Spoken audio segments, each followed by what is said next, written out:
নমস্কার। আজ আবারও চলে এসেছি পশ্চিমবঙ্গ প্রাথমিক শিক্ষা পর্ষদের তৃতীয় শ্রেণীর বাংলা পাঠ্য বইয়ের নৌকোযাত্রা কবিতা নিয়ে আলোচনা করব বলে।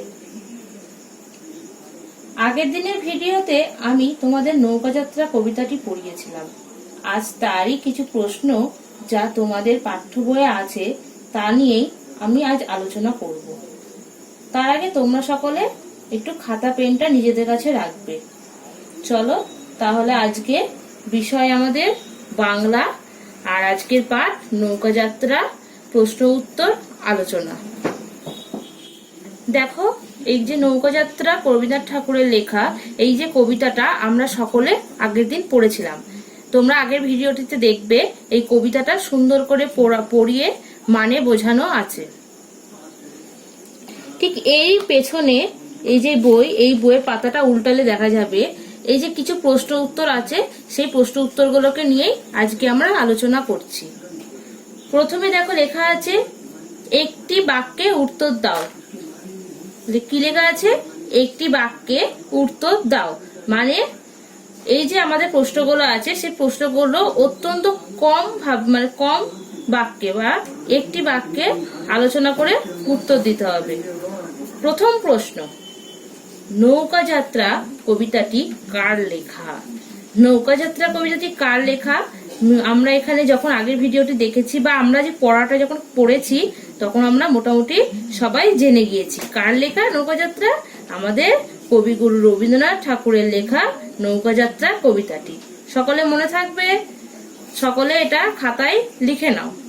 নৌকাযাত্রা কবিতাটি কবিগুরু রবীন্দ্রনাথ ঠাকুরের লেখা।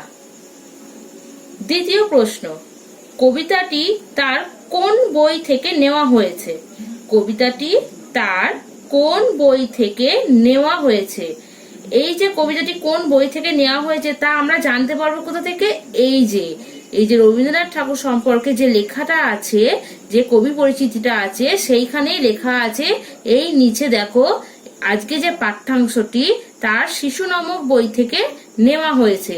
তাহলে যে কবিতাটি আমরা পড়েছিলাম সেটি কোথা থেকে নেওয়া? কবিতাটি তার শিশু নামক যে বইটা আছে সে বই থেকে নেওয়া হয়েছে। ঠিক আছে। নৌকাটি, পরের প্রশ্ন, নৌকাটি কোথায় বাঁধা আছে? তাহলে আমাদের পরের প্রশ্ন, নৌকাটি কোথায় বাঁধা আছে? তাহলে কোথায় বাঁধা আছে? নৌকাটি কি পড়েছিলাম? নৌকাটি বাঁধা আছে কোথায়? রাজগঞ্জের ঘাটে। নৌকাটি বাঁধা আছে রাজগঞ্জের ঘাটে। নৌকাটিতে কি রয়েছে? নৌকাটিতে পাট বোঝাই করা রয়েছে। নৌকাটিতে কি রয়েছে? পাট বোঝাই করা রয়েছে।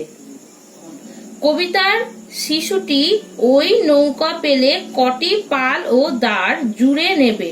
পরের প্রশ্ন 5 নম্বর। আমাদের দেখো একের দাগে যে 5 নম্বর প্রশ্নটা, কবিতার শিশুটি ওই নৌকো পেলে কটি পাল ও দাঁড় জুড়ে নেবে। কি লেখা ছিল আগে কবিতায়? আমরা কি পড়েছিলাম? 5-6টি পাল ও 100টি দাঁড় জুড়ে নেবে। সবাই এটা একটু নোট করে নাও, 5-6টি পাল ও 100টি দাঁড় জুড়ে নেবে। তাহলে বুঝতে পারছো তো আমাদের যে কবিতাটা, সেই নৌকাযাত্রা কবিতা যেটা আমরা পড়েছি, এই নৌকাযাত্রা কবিতাটা যদি আমি ভালো করে পড়ি এই সকল প্রশ্ন উত্তর আমরা নিজেই করতে পারবো। তাহলে আমাদের চলো পরের প্রশ্ন, যে 6 নম্বর প্রশ্ন, পাল ও দাঁড় নৌকায় কি কি কাজে লাগে? পাল ও দাঁড় নৌকায় কি কি কাজে লাগে? পাল কি করে? পাল ও দাঁড় হচ্ছে কি নৌকা চালাতে ও গতি বাড়াতে সাহায্য করে। পাল ও দাঁড় নৌকা চালাতে ও গতি বাড়াতে সাহায্য করে। মনে থাকবে? বাহ। এবার পরের প্রশ্নতে আসো। পরের যে 7 নম্বর প্রশ্ন, হাট বলতে কি বোঝো? হাট বলতে কি বোঝো? আমি আগের দিন হাট সম্পর্কে লিখিয়েছিলাম, যেখানে যে নির্দিষ্ট পরিমাণে যেখানে আমরা কি জিনিসপত্র বেচা বা কেনা করি যে স্থান থেকে, বা ভালো কথায় বলতে গেলে যেখানে নির্দিষ্ট দিনে যে একটি বাজার বসে তাকেই বলে হাট। তাহলে হাট বলতে আমরা বুঝি যে স্থানে একটি নির্দিষ্ট স্থানে জিনিসপত্র বেচা বা কেনা হয়। শিশুটি কার নৌকা পেতে চায়? শিশুটি কার নৌকা পেতে চায়? মনে করো আমরা প্রথমেই পড়েছিলাম প্রথম লাইনে, তাহলে কার নৌকো? মধু মাঝির নৌকা। মনে থাকবে, কার নৌকা পেতে চাই? মধু মাঝির নৌকা। তাহলে পরের প্রশ্ন আমাদের, সে নৌকা করে কোথায় যাবে? সে নৌকা করে কোথায় যেতে চায়? বারে বারে সে একটি কথাই বলেছিল যে সে 7 সমুদ্র 13 নদীর পার করতে চায়। সে এই যে নৌকা, এই নৌকা চেপে কোথায় যেতে চায়? নৌকাটি চড়ে 7 সমুদ্র 13 নদীর পার যেতে চায়। ঠিক আছে, পরের প্রশ্নতে চলে যাই। সে সঙ্গে কাকে নেবে? সে সঙ্গে কাকে কাকে নেবে? আমরা দুজনের নাম পেয়েছিলাম, মনে করো যে তার 2 বন্ধু কাকে কাকে? আশু আর শ্যামকে সঙ্গে নেবে। সে সঙ্গে আশু আর শ্যামকে নেবে। সে তার মাকে কাঁদতে বারণ করেছে কেন? সে তার মাকে কাঁদতে বারণ করেছে কেন? কেন বারণ করেছে বলতো? আমরা আগের দিন পড়েছিলাম, কারণ সে রামচন্দ্রের মতন 14 বছর বনে যাচ্ছে না, তাই সে বলেছে সে তার মাকে কাঁদতে বারণ করেছে। মনে থাকবে? বাহ। পরের প্রশ্নে আসো। 12 নম্বর প্রশ্ন, রামকে বনবাসে যেতে হয়েছিল কেন? রামকে কেন বনবাসে যেতে হয়েছিল এটা জানার জন্য আমাদেরকে কি পড়তে হবে বলতো? রামায়ণ। আমরা সকলেই দেখবে বাচ্চাদের ছোটবেলাকার রামায়ণ বই পাওয়া যায়, বা আমরা অনেক বাড়িতে কি ঠাকুমা বা কখনো বাবা মায়ের কাছে রামের কাহিনী বা রামচন্দ্রের কাহিনী বা রামায়ণ পড়ে থাকি বা রামায়ণ সম্পর্কে জেনে থাকি। রামায়ণে কি যে রামচন্দ্রকে তার পিতা আদেশ করেছিল 14 বছর বনে যাবার জন্য, তাই রামকে বনবাসে যেতে হয়েছিল। ঠিক আছে, তাহলে রামকে বনবাসে যেতে হয়েছিল কেন? রামকে তার পিতার আদেশ পালনের জন্য বনবাসে যেতে হয়েছিল। রামচন্দ্রের কাহিনী কোন বই পড়লে জানা যায়? এই যে বললাম, রামচন্দ্রের কাহিনী পড়তে গেলে রামায়ণ বই পড়তে হবে। কি বই? রামায়ণ বই পড়তে হবে। তাহলে রামচন্দ্রের কাহিনী পড়তে গেলে রামায়ণ বই পড়তে হবে। রাজপুত্র সোনা মানিকের কথা কোন ধরনের বইয়ে থাকে? রাজপুত্র, সোনা মানিক এইগুলো কোন বইয়ে থাকে বলতো?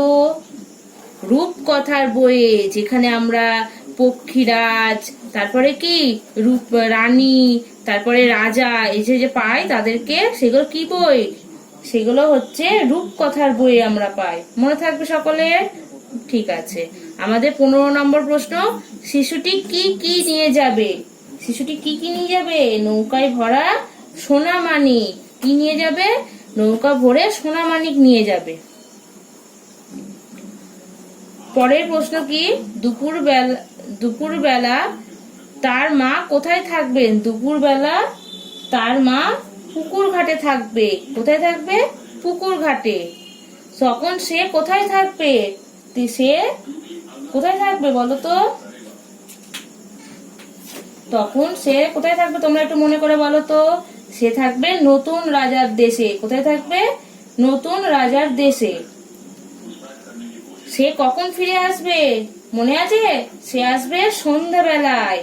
সে ফিরে আসবে সন্ধ্যাবেলায়। কোন কোন জায়গা পেরিয়ে যাবে শিশুটি? শিশুটি পেরিয়ে যাবে 2টো জায়গা, মনে আছে বলেছিল? তীরপূর্ণির ঘাট আর তেপান্তরের মাঠ। তাহলে কোথায় কোথায় যাবে? তীরপূর্ণির ঘাট আর তেপান্তরের মাঠ। নতুন জায়গা ঘুরে আসার গল্প তার মাকে কিভাবে শোনাবে? সে নতুন জায়গা ঘুরে আসার গল্প তার মাকে মায়ের কোলে বসে গল্প শোনাবে। বুঝেছো? তাহলে এই যে প্রশ্ন উত্তরগুলো আমি বললাম, মোটামুটি সবকটা বলার চেষ্টা করলাম। যদিও বা কোনোটা আমরা বাদ দিয়ে থাকি বা যদি না জানা হয়ে থাকে তোমার, তাহলে আমাকে এটা জানাবে। অবশ্যই তোমরা যা জানাবে যে কোথায় বুঝতে পারছো না বা কোথায় পারছো না। তাহলে পরবর্তী কি আমাদের কি আছে? বাক্য রচনা। তারপরে দেখো এরকম ধরনের অনেক রকমের জিনিস আছে।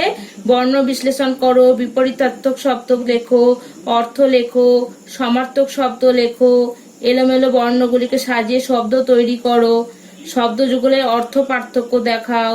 এরকম অনেক রকমের আমাদের কি অ্যাক্টিভিটি আছে, এগুলো করতে হবে।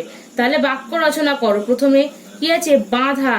তাহলে আমরা যদি কোনো কাজ করি তাহলে মা আমাদের বাঁধা দেয়, সেরকম এইটা হচ্ছে বাঁধা শব্দের অর্থ দিয়ে তোমাকে একটি বাঁধা দিতে হবে। এইখানে কিন্তু এই যে বাঁধা আছে, এই বাঁধা শব্দের অর্থ কি? কোনো কিছু বাঁধন করে রাখা বা বেঁধে রাখা। তাহলে এই যে বাঁধা শব্দের অর্থ কোনো কিছু বেঁধে রাখা। তাহলে এই বাঁধা দিয়ে বাক্য রচনা সকলে একটা করে ফেলো তো। আমি একটা বলি, দেখো যে নৌকা কোথায় বাঁধা থাকে, এই গল্প এই যে আমাদের কবিতাটি পড়েছিলাম এই কবিতাটি অনুযায়ী নৌকাটি বাঁধা রয়েছে। তো সেরকমই এই বাঁধা দিয়ে একটি বাক্য রচনা বাড়িতে করবে, বা এই যে সবকটা যে দেয়া আছে বাঁধা, নৌকা, সমুদ্র, গল্প, মাঝি, এরকম তোমরা বাড়িতে এইগুলো দিয়ে বাক্য রচনা করবে। যদি কোথাও অসুবিধা হয় আমাকে বলবে। বর্ণ বিশ্লেষণ করো, বর্ণ বিশ্লেষণ করো। রাজপুত্তুর, রাজপুত্তুর প্রথমেই আছে রাজপুত্তুর। র, র এর সঙ্গে আ যোগ করে রয়ে র যুক্ত আ, তারপরে কি হবে রাজ হলো পুত্তুর। পয়ে হসন্ত হস্যু, পয়ে হসন্ত যোগ হস্যু যোগ তয়ে হসন্ত যোগ র যোগ অ। তাহলে রাজপুত্রটাকে বর্ণ বিশ্লেষণ করলে হবে, তোমরা সবাই একটু লেখো। রয়ে হসন্ত যোগ আ যোগ বর্গের জ যোগ পয়ে হসন্ত যোগ হস্যু যোগ তয়ে হসন্ত যোগ র, রয়ে হসন্ত দেবে, হসন্ত যোগ অ। তাহলে রাজপুত্তুর। এটাকে তোমরা এই বর্ণ বিশ্লেষণের উপর আমি একদিন তোমাদের সকলকে ক্লাস নেব, এবং এই বর্ণ বিশ্লেষণ কিভাবে করতে হয় এই একসঙ্গে না বলে আমি তোমাদের এটা আলাদা ক্লাসে দেখিয়ে দেবো, ঠিক আছে? আর যদি তোমরা না বুঝতে পারো তাহলে পরের দিন আমি তোমাকে বর্ণ বিশ্লেষণ সবাইকে আমি একটা আলাদা ক্লাসের মধ্যে করে দেখাবো। পরবর্তীটা হচ্ছে বিপরীতার্থ শব্দ লেখো। এই যে বর্ণ বিশ্লেষণে আগে একটু বলে দিই, এই যে সবকটা আছে তোমরা বাড়িতে একটু চেষ্টা করবে করার, যদি না পারো আমাকে বলবে, আমি শুধু এটার উপর আলাদা ক্লাস করে তোমাদের সকলকে এটা শিখিয়ে দেব। তাহলে পরবর্তী হচ্ছে বিপরীতার্থক শব্দ লেখো। বিপরীতার্থক শব্দ লেখো। বাধা, বাধার বিপরীত শব্দ কি হবে বলো তোমরা একটু মনে করে। বাধা কি হবে? ছাড়া। বাধা মানে বেঁধে রেখেছি, একটা কোনো কি বাচ্চাদের বলে না বাচ্চাটাকে বেঁধে রাখতো একটুখানি, তার মানে কি বাধা। আবার কি ছেড়ে দেওয়া, তাহলে বাচ্চাটাকে যখন ছেড়ে দেওয়া হয় তাহলে সেটা ছেড়ে দেওয়া, তাহলে বাধা ছেড়ে দেওয়া। তারপর কি বোঝাই, জিনিসটা কোনো কিছু বোঝাই করা, তাহলে বোঝাইয়ের বিপরীতার্থক শব্দ কি হবে? বিপরীত শব্দ খালি, বোঝাই খালি। মিথ্যে, মিথ্যে আমরা সবাই জানি মিথ্যে, মিথ্যের অপোজিট কি বা বিপরীত শব্দ? সত্যি, মিথ্যে সত্যি। সন্ধে, সন্ধ্যের বিপরীত শব্দ সকাল, সন্ধে সকাল। দেশে, দেশের শব্দ কি হবে? দেশের বিপরীত শব্দ বিদেশে, তাহলে দেশে বিদেশে। অর্থ লেখো, অর্থ লেখো। দেখো দাঁড় আগের দিন লিখিয়েছি, এটা পারবে। পাল লিখিয়েছি, কোণেটা লিখাইনি আমি। কোণে শব্দের অর্থটা হচ্ছে তোমরা পারবে না। আর এখানে কি লেখাইনি? মানিক লেখাইনি, পার লেখাইনি, তাহলে কোণে শব্দের অর্থ তোমাদের লেখানো হয়নি। কোণে বলতে এই যে একটা ঘর, এই যে বই, এই যে বইয়ের যে কোণ, এই যে কোণটাকে বলে বা এক কোণাটাকে বলে কোণ বা কোণে, ঠিক আছে? মানিক, মানিক হচ্ছে কি বলতো? মানিক শব্দের অর্থ, মানিক শব্দের অর্থ এক জাতীয় রত্ন বিশেষ, যেমন হিরে হয়, রূপো, সোনা, তেমন এই মানিক শব্দের অর্থ এক ধরনের রত্ন বিশেষ, ঠিক আছে? মনে থাকবে। আর পার করা, এই যে পার মনে হয় তোমাদের আগের দিন করাইনি। এই পার শব্দের অর্থ পেরিয়ে যাওয়া। পার শব্দের অর্থ কি? পেরিয়ে যাওয়া। আচ্ছা, পরবর্তীতে চলে আসো। সমার্থক শব্দ লেখো। সমার্থক শব্দ হচ্ছে সোনা। সোনা শব্দের অর্থ সমার্থক শব্দ অনেক কটা হয়, যেমন একটা কনক হয়, কাঞ্চন হয়, স্বর্ণ মানে সোনা। তাহলে সোনা শব্দের সমার্থক শব্দ তিনটে পেলাম, একটু লিখে নাও। সোনা শব্দের সমার্থক শব্দ কনক, কাঞ্চন আর স্বর্ণ, মনে থাকবে? বাহ। এবারে নৌকা। নৌকা শব্দের অর্থ তিনখানা হয়। খেয়া, খেয়া মানে কি? নৌকা। তরি মানে নৌকা, তরণী মানে নৌকা, আরো অনেক আছে, তোমাদের তিনটে করে বলে দিলাম, ঠিক আছে? নদী, নদী হচ্ছে কি? তটিনী, তরঙ্গিনী, ঠিক আছে? এর পরবর্তী কি? সমুদ্র। সমুদ্র বলতো সাগর, জলধি, অর্ণব, ঠিক আছে? তারপরে কি আছে? মাঠ, প্রান্তর বা ময়দান, প্রান্তর বা ময়দান। পরবর্তীতে কি আছে? এলোমেলো শব্দ, এলোমেলো বর্ণগুলিকে সাজিয়ে শব্দ তৈরি করো। এই যে দেখো এই যে চারটে জিনিস আছে এটাকে এলোমেলো করে দেওয়া আছে, মানে উল্টো পাল্টা করে দেওয়া আছে। একটা মজার জিনিস, এই যে উল্টো পাল্টা যে দেওয়া আছে এটাকে আমাদের সাজিয়ে কি করতে হবে, একটা মানে একটা ভালো, মানে যেটা মানে একটা বোঝা যায় বা অর্থপূর্ণ একটা শব্দ তৈরি করতে হবে। দেখো, তয়রা ফলা হস্যু পয় হস্যু বর্গের জ রয়াকার, তাহলে কি হবে, রয়াকার বর্গের জ রাজ পয়স্যু তয়রা ফলা হস্যু রাজপুত্তুর। ঠিক আছে, র লয়াকার, র লয়াকার দয়সু বয়কার পয়সু, কি হবে দয়সু পয়সু র দুপুর, বয়কার লয়াকার বেলা দুপুর বেলা। এরকম করে দেখবে সব কটা পারবে, তোমরা বাড়িতে চেষ্টা করো, দেখবে পারবে, আর না পারলে আমাকে জানাবে। শব্দ যুগলের অর্থ পার্থক্য দেখাও। এই যে বাঁধা, এই বাঁধা শব্দের দুটো অর্থ হয়, একটা বাঁধা মানে হচ্ছে প্রতিরোধ, আর একটা বাঁধা মানে হচ্ছে বাঁধন, যেটাকে বেঁধে রাখে বাঁধন, আর একটা বাঁধা শব্দের অর্থ প্রতিরোধ, মনে থাকবে। তাহলে এইভাবে এই যে এটা যেমন বললাম, এই যে ছটা, এটা তোমরা হয়তো বাড়িতে পারবে না, বলে দিচ্ছি। ছটা একা ছটা আর ছটা একা ছটা, এটা হচ্ছে ছটা একা ছটা। দেখো এখানে একটা মাথায় একটু কমা মতন দিয়ে আছে, ছটা, এইটা মানে হচ্ছে যে ঘড়িতে বলি না ছটা বাজে, ওই ছটা। আর এই ছটা মানে হচ্ছে শোভা, বলি না এটা খুব ছটা সুন্দর, ছটা মানে কি সূর্যের ছটাটা খুব সুন্দর, মানে সূর্যের যে ছটার যে আলো, যে শোভাটা খুব সুন্দর। কয়কার মধ্যনায়কার কোণে, ক দন্ত নায়কার কোণে, এই কোণে মানে হচ্ছে কি প্রান্তে, কোন এক কোণা বা প্রান্তে। আর এই কোণে সে বলি না বিয়ের কোণে মানে কি বিয়ের পাত্রী। দেশ আর দয় বয়ে এক্কা পেট কাটা মধ্যনেশ্বর দেশ, এই দুটো দেশ অনেক পার্থক্য। দেশ বলতে বুঝি কি আমাদের দেশ বা ভারতবর্ষ, বা আমাদের মা, যে ভারতবর্ষ মা, সেই দেশ বলতে বোঝায় দেশ। আর এই দেশ মানে হচ্ছে বিদ্বেষ বা ঝগড়া করা। ঠিক আছে, তারপরে দেখো আছে পার, আর পয়াকা ডামিনোর পার, পয়াকার পার মানে হচ্ছে কি পেরোনো বা পেরিয়ে যাওয়া, আর পয়াকা ডামিনোর পার মানে হচ্ছে কিনারা বা নদীর কূল, মনে থাকবে। বাহ, এইগুলো সবাই বাড়িতে করবে। আর হচ্ছে মুখে বললে কথাগুলি কিভাবে বলবো এইগুলো দেখবে, সেগুলো চেষ্টা করবে, পারবে তোমরা, খুব একটা কঠিন না। পাটে শব্দ অর্থ এটাকে লেখা আছে, দুটি অর্থে ব্যবহার করে দুটি আলাদা বাক্য রচনা করো। পাটে মানে হচ্ছে একটা অস্ত্র যাওয়া, আর একটা সে কাপড় বলি না ভাঁজ করে পাটে তুলে রাখতে, মানে কি ভাঁজ করা, কাপড়টি পাট করে তুলে রাখো, তো মানে কাপড়টা ভাঁজ করে তুলে রাখো। আর একটা পাটে হচ্ছে কি সূর্য পাটে গেল মানে অস্ত্র গেল। ঠিক আছে, এবার দেখো ঠিক উত্তরটি নিচে দাগ দাও। নৌকার মালিকের নাম কি, আশু, মধু না শ্যাম? কি মধু, নৌকার মালিকের নাম মধু।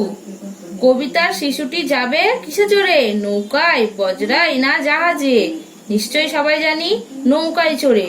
তো এমনই আরো দু তিনটে দেওয়া আছে, বাড়িতে চেষ্টা করবে, তোমরা অবশ্যই পারবে, কারণ সকলে আমরা কবিতাটা পড়েছি, তাই আমরা সকলে এইগুলো পারবো। ঠিক আছে, এবার কি আছে, নিচের বাক্যগুলিকে ভাব বোঝাতে কবিতায় কিভাবে পাশে পাশে লেখা হয়েছে, এইগুলো তোমরা চেষ্টা করবে। যে মধু মাঝির নৌকো, এই যে লেখা আছে, এটা কিভাবে লেখা আছে, মধু মাঝির নৌকাখানি দূরে রয়েছে। নিচের বাক্যগুলির ভাব বোঝাতে কবিতায় কিভাবে লেখা হয়েছে পাশে পাশে লেখো। তাহলে মধুমাঝির ওই যে নৌকাখানি, ওই যে বলতে কি দূরে রয়েছে, মানে আমরা বলি না একটু দূরে থাকলে ওই যে জিনিসটা, সেটা আমরা কি বলছি, মধুমাঝির নৌকাখানি দূরে রয়েছে। বা এটা কবিতায় কি লেখা আছে, মধুমাঝির ওই যে নৌকাখানি। ঠিক আছে, এরম ভাবে হবে জিনিসগুলো, মনে থাকবে। এখানে পরেরটা কি লেখা আছে দেখো, শিশুটি হাটে ঘুরে বেরিয়ে সময় নষ্ট করবে না। শিশুটি হাটে ঘুরে বেরিয়ে সময় নষ্ট করবে না, এই কথাটা কবিতায় কেমন ভাবে লেখা আছে বলো তো, মনে পড়ছে? মিথ্যে ঘুরে বেড়ায় না কো হাটে। ঠিক আছে, তাহলে মিথ্যে ঘুরে মানে কি ওই মিথ্যে মিছিমিছি সময় নষ্ট করে ঘুরে বেড়ায় না, তাই লেখা আছে শিশুটি হাটে ঘুরে বেরিয়ে সময় নষ্ট করবে না। অতএব শিশুটি কি মিথ্যে ঘুরে বেড়ায় না কো হাটে, এখানে এই লাইনটি হবে। এই পরের গুলো চেষ্টা করবে বাড়িতে করার। ঘটনার ক্রমানুসারে সাজিয়ে লেখো। এই যে ঘটনাগুলো আছে, কোনটি আগে হয়েছে কোনটি পরে হয়েছে সেগুলি তোমাদের লিখতে হবে। ঠিক আছে, দেখবে পারবে তোমরা এটা বাড়িতে। এবার পরে আছে কি বাক্য বাড়াও, বাক্য বাড়াও, মধুমাঝির নৌকা। এই নৌকাটি, এই যে বাক্য কেমন নৌকা, মধুমাঝির কেমন নৌকা মনে আছে? যে নৌকাটি রায়গঞ্জের ঘাটে পাটে বোঝাই করে বাঁধা আছে, তেমন একটি নৌকা। এরকম একটু বাড়িয়ে এটা লিখতে হবে এটা সম্পর্কে, ঠিক আছে? তারপরে কি লেখা আছে? কবিতায় শিশুটিকে মধুমাঝির নৌকাটি দেওয়া হলে সে কি করবে তা কবিতা পড়ে তোমরা নিজের ভাষায় 8-10টি বাক্যে লেখো। এটা এই যে কবিতায় যে শিশুটি মধুমাঝির যে নৌকাটি দেওয়া হলো সে কি করবে সেটা তোমরা কবিতাটা পড়ে যেটা তোমাদের মনে হলো সেটা তোমরা 8-10টি বাক্যে লিখবে। তোমরা চেষ্টা করবে, দেখবে সকলে পারবে নিজে থেকে কিছু লেখা, নিজে থেকে কিছু লিখতে শিখলে দেখবে তোমাদের সকলের খুব ভালো লাগবে। তোমরা বাড়িতে চেষ্টা করবে, এটা পারবে, ঠিক আছে? আর তারপরে বলেছে বন্ধুদের সঙ্গে তোমার হয়তো কোথাও একদিনের জন্য বেড়াতে যেতে ইচ্ছা করছে, সেই কথা তুমি তোমার অভিভাবক বা অভিভাবিকাকে কিভাবে জানাবে তা 5টি বাক্যে লেখো। তুমি কোথাও ধরো বেড়াতে যেতে চাইছো, সেটা তোমার বাবা বা মাকে বা কাউকে, বাড়ির যে কাউকে বড়দেরকে তোমার হয়তো জানাতে ইচ্ছা করছে, সেটা কিভাবে জানাবে? তাহলে সেটা 5টি বাক্যে লিখে ফেলবে। তোমার যেখানে যেখানে ইচ্ছা করছে, হয়তো পুরীতে বা সমুদ্রে বা মামার বাড়ি, মাসির বাড়ি বা বাড়ির পাশে কোথাও যেখানে যেতে ইচ্ছা করছে, সেটা 5টি বাক্যে তোমরা লিখবে। তাহলে আশা করি সকলে বুঝতে পারলে। যদি সকলের মানে যদি কোথাও কিছু মানে বুঝতে অসুবিধে হয় অবশ্যই আমাকে জানাবে। আমি তোমাদের আজকে সম্পূর্ণ যে প্রশ্ন উত্তরগুলো আছে নৌকা যাত্রার সেগুলো আলোচনা করলাম। যেগুলো যেগুলো কিছু কিছু আছে আমি বললাম না, বাকি যেগুলো থাকলো সেগুলো তোমরা বাড়িতে চেষ্টা করবে করার। যদি কোথাও কোনো অসুবিধে হয় তাহলে আমায় কমেন্ট করে জানাও অথবা আমার সঙ্গে যোগাযোগ করো। আজ তাহলে এখানেই শেষ করি, পরবর্তী দিনে আবার অন্য বিষয় নিয়ে আলোচনা করব। ধন্যবাদ। সকলে সুস্থ থাকবে, ভালো থাকবে, ঠিক আছে? সবাই সাবধানে থাকবে।